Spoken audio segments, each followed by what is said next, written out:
할렐루야. 오늘 또 참으로 좋은 날입니다. 오늘은 4월 15일 월요일입니다. 어제 주말 주님의 은혜 가운데 잘 보내신 줄로 믿습니다. 한 주간도 말씀을 묵상하면서 건강하게 승리하기를 축복하며 기도합니다.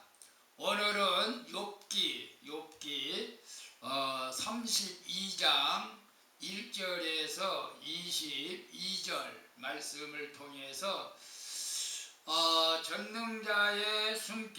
전능자의 숨결이라는 제목으로 함께 묵상해 보도록 하겠습니다. 먼저 본문을 함께 읽도록 하겠습니다.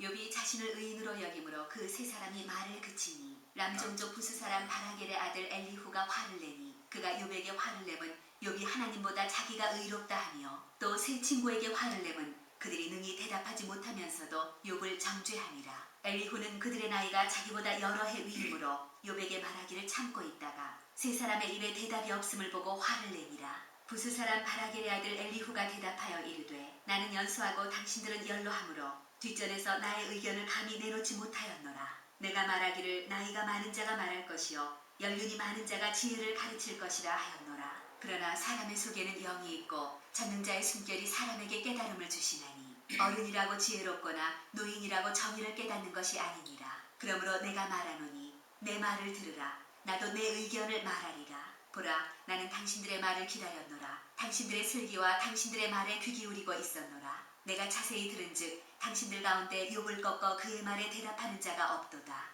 당신들이 말하기를 우리가 진상을 파악했으나 그를 추궁하지 않은 하나님이시오 사람이 아니라 하지 말지니라. 그가 내게 자기 이론을 제기하지 아니하였으니 나도 당신들의 이론으로 그에게 대답하지 아니하리라. 그들이 놀라서 다시 대답하지 못하니 할 말이 없음이었더라. 당신들이 말없이 가만히 서서 다시 대답하지 아니한즉 내가 어찌 더 기다리랴. 나는 내 본분대로 대답하고 나도 내 의견을 보이리라. 내 속에는 말이 가득하니 내 영이 나를 압박함이니라. 보라, 내 배는 봉한 포도주통 같고 터지게 된 새가죽 부대 같구나. 내가 말을 하여야 시원할 것이라. 내 입을 열어 대답하리라. 나는 결코 사람의 낯을 보지 아니하며 사람에게 영광을 돌리지 아니하리니 이는 아첨할 줄을 알지 못하니라. 만일 그리하면 나를 지으신 이가 속히 나를 데려가시리로다. 아멘. 22절까지 32장 1절 22절까지 맞습니다. 본문 요약은 이렇습니다. 엘리후는 스스로 의롭다고 여기는 욥과 그 말에 능히 대답하지 못하면서 욥을 정죄하는 세 친구들에게 이제 화를 내는 내용이죠. 그리고 엘리후는 그들의 이야기에 귀 기울이며 지혜 얻기를 기대했지만 발견하지 못했다고 말하죠. 그러면서 이제 하나님 앞에서 자기 본분대로 대답하겠다. 자기 본분대로, 자기 뜻대로 마땅히 해야 할 일들대로 말을 해야겠다고 말씀하는 그런 내용입니다. 본문 말씀을 가지고 함께 묵상해 보도록 하겠습니다. 1번, 요즘 내가 답답해서 한마디 해주고 싶은 사람은 누구입니까? 그를 향한 마음은 사랑입니까? 분노입니까? 5절에 보게 되면 세 사람의 입에 대답이 없음을 보고 노를 말함이라 라고 말씀하고 있어요. 욥과 세 친구의 말이 끝나자 이제 엘리후가 등장하여 그들에게 화를 내고 있는 모습이죠. 그가 이렇게 화를 내는 것은 욥이 자신을 하나님보다 더 의롭다고 말했기 때문이라고 말하죠. 제 친구는 욥의 주장에 등이 대답하지 못하면서 또 그를 무조건 정죄했기 때문이라고 말합니다. 이처럼 우리도 상대방의 잘못된 언행에 대해서 안타까운 마음이 들어 더 옳은 듯한 말을 가르쳐 줄 수도 있죠. 하지만 엘리후 엘리후처럼 화를 낸다는 것은 이미 내 안에 내가 가장 옳다, 내 말이 내 생각이 가장 옳다라고 하는 확신, 그런 약간 교만함이 있는 것을 보여주고 있는 것을 봅니다. 그래서 오늘 엘리후가 제 친구와 요백에 말한 것을 보면서 요즘 내가 답답해서 한마디 해주고 싶은 사람은 누구입니까? 그를 향한 마음은 사랑입니까? 분노입니까? 우리 각 개인의 주장이 있죠. 그걸 인격이라고도 합니다. 그래서 모든 사람들과 생각이 같을 수는 없죠. 이번 지난 총선 때 참 보면 뭐 여당 야당 너무 갈라져 있는 지역들을 보고 또 안타까움을 금할 길이 없죠. 여러분, 내 마음 같지는 않다, 모든 사람이. 여러분, 또 내가 항상 내 생각이 옳다 이렇게 생각하는 것도 잘못이지만은, 그러나 오늘 큐티하면서 여러분, 내가 답답해서 한마디 해주고 싶은 사람이 주변에 있을 수도 있죠. 여러분은 그런 사람이 어떤 사람입니까? 답답하다. 정치인들을 보고 답답하다고 말할 수도 있겠죠. 남편이나 아내, 자녀를, 또 교회에서 지체들을 보고 답답해 할 수도 있을 것입니다. 저도 이제 꼭 한마디 해주고 싶은 사람이 있다면 우리 교회 지체 장애자 두 분 형제가 있는데 요즘 그 걷는 모습이 너무 잘 걷지 못해서 마음이 좀 아팠습니다. 근데 사실 우리가 지체 장애가 있긴 합니다만은 걷는 그 운동을 좀 하라고 이렇게 권면을 해드리고 싶은데, 행여 또 한마디 했지만은 잔소리라고 들을까 봐서 참 걱정스럽습니다. 제가 웬만하면 이제 차량 운행 가깝지만 교회 건강한 사람 같으면 뭐 한 2, 3분이면 오는 거리지만은 차량 운행을 하는 것인데 이것이 잘한 것인지도 참 내 스스로가 걱정이 됩니다. 올 때 넘어질까 봐서 또 걱정이 돼서 차량 운행하는데, 그렇지 교회 오는 거야 그렇다 치더라도 좀 걷기 운동을 좀 하는 것이 낫겠다. 걷기 운동을 방 안에만 있지 말고, 형제가 방 안에만 꼼짝없이 있으니까 전혀 걷는 운동을 안 하는 것 같아요. 그러니까 몸이 점점 더 약해지는 것 같아서 좀 걷기 운동 좀 하라고 좀 사랑하는 마음으로 좀 그렇게 전하고 싶고, 그래야 건강을 더 유지할 것 같아요. 여러분, 우리가 주변에 답답한 사람이 있을 수도 있습니다. 그런데 우리가 말을 잘 해야 됩니다. 사랑하는 마음으로 해야 될 줄로 믿습니다. 오늘 엘리후처럼 분노하는 마음으로 내 생각은 옳고 당신은 잘못됐어 라는 식으로 말하지 마시고 사랑하는 마음으로, 격려하는 마음으로 할 수 있기를 축복합니다. 2번 봅니다. 내가 인본적인 가치관으로 따지는 서열이나 질서는 무엇입니까? 나는 믿음의 공동체에서 지체들의 말을 잘 듣습니까? 8절 9절에 보게 되면 사람의 속에는 심령이 있고 전능자의 기운이 사람에게 총명을 주시나니 대인이라도 지혜로운 것이 아니요 노인이라고 공의를 깨닫는 것이 아니라 라고 말씀하고 있어요. A 바른 엘리후는 이제 젊은 사람이었죠. 욥과 세 친구에게 감히 자기 의견을 내놓지 못하고 기다렸습니다. 자기보다 연륜이 많은 그들에게서 전능자의 숨결이 담긴 지혜가 나올 것을 기대했기 때문이라고 말하죠. 그러나 나이와 경험이 많고 가문과 학벌이 좋으면서 더 지혜로울 것이라는 판단은 인본적인 기대라는 것을 말해주고 있죠. 인생의 각종 문제를 해석하고 분별하는 지혜는 오직 전능자의 숨결, 즉 성령 하나님이 주시는 선물인 줄로 믿습니다. 그래서 성령께서 말씀으로 이끄시는 공동체 안에 우리가 머물러 있어야 되는 것이 중요하죠. 교회, CL 구역 모임에 꼭 머물러 있기를 축복합니다. 그래서 내가 인본적인 가치관으로 따지는 서열이나 질서는 무엇입니까? 나는 믿음의 공동체에서 지체들의 말을 잘 듣습니까? 인본적인 가치관, 글쎄요. 물론 A라고도 할 수도 있겠죠. 엘리후는 A를 지켰죠. 나이 든 분들이 먼저 욥에게 말을 하기를 양보했다고 할까요? 그리고 맨 나중에 이제 자기가 말을 한 것은 A를 지켰다고 볼 수가 있죠.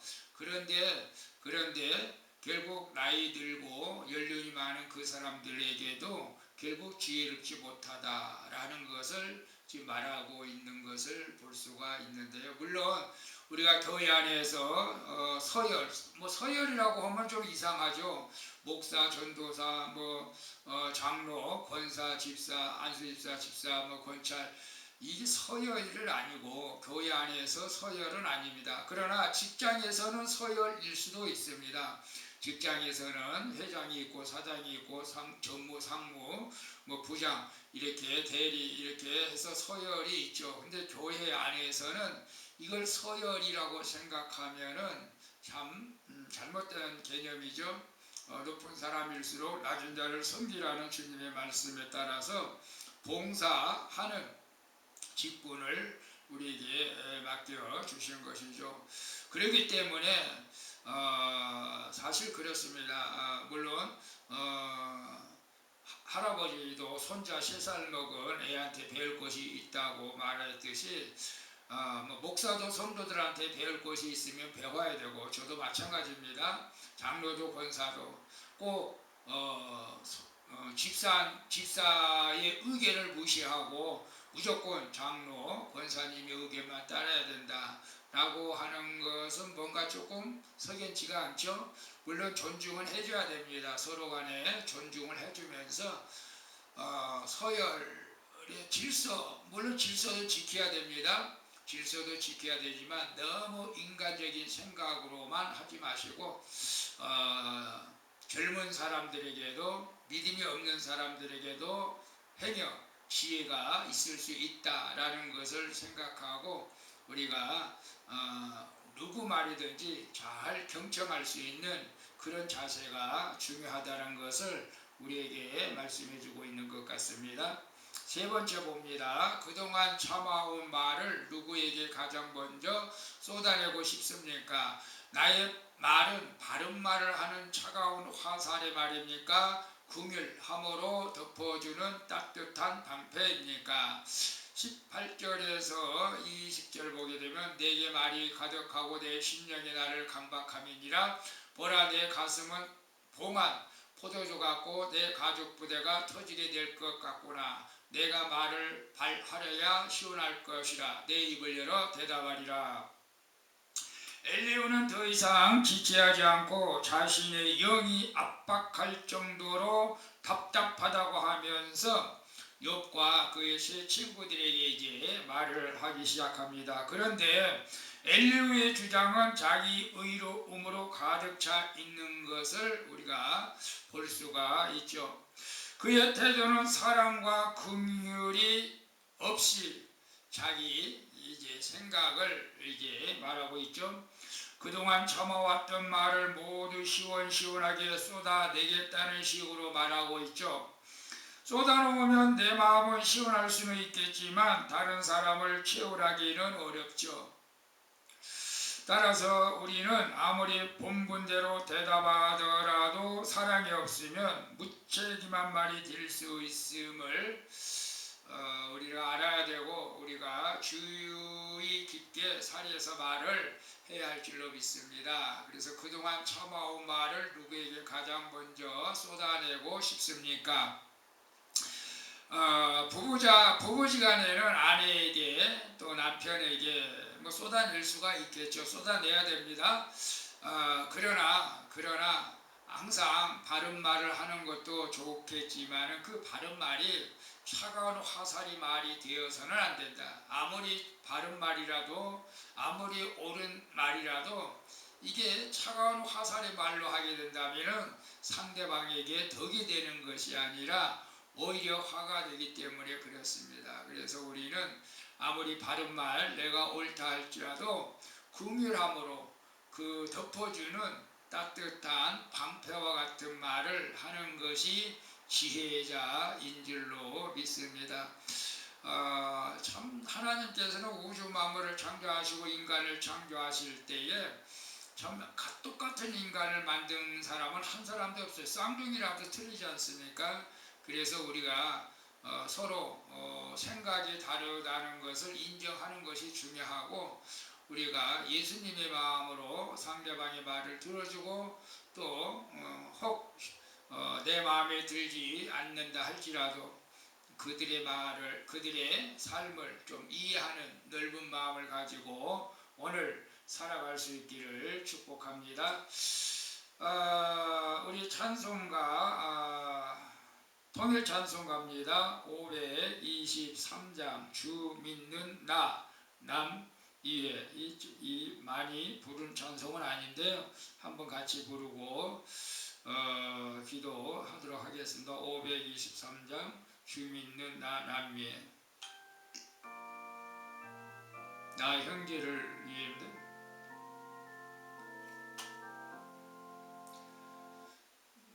너희 형제를 위해 지지라고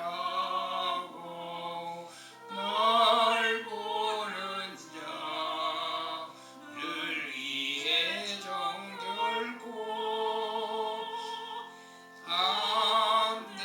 담대하여 이 세상을 난중에 나 용감히 늘 승리하리라. 나 용감히 늘 승리하리라.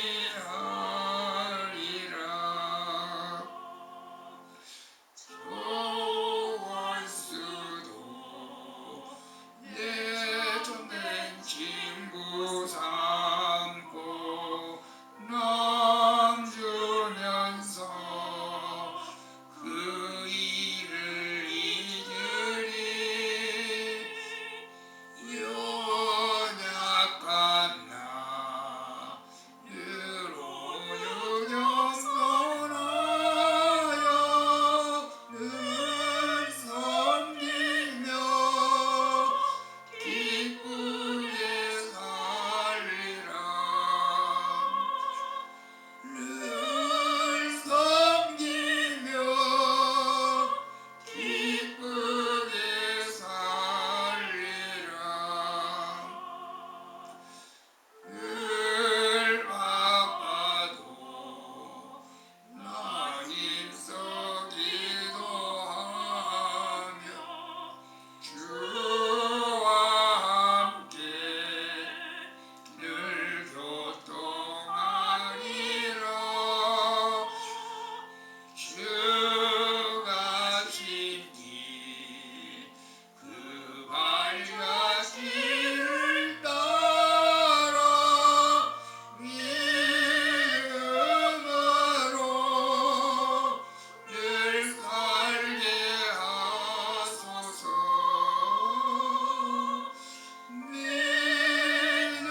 믿음으로 늘 살게 하소서.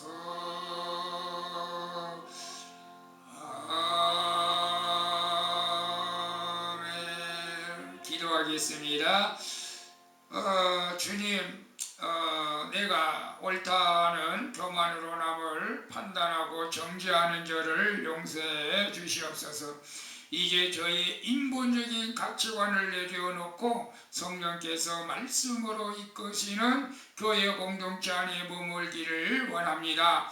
그리고 아직 하나님의 구원을 알지 못하는 가족과 이웃에게 성령님이 주시는 지혜와 긍휼한 마음으로 다가가게 하여 주시옵소서. 저를 긍휼히 여겨주시는 나의 주 예수 그리스도의 이름으로 기도합니다. 아멘. 할렐루야. 오늘도 수고 많으셨습니다. 오늘도 여러분에게 좋은 일이 있게 될 줄로 믿습니다. 샬롬.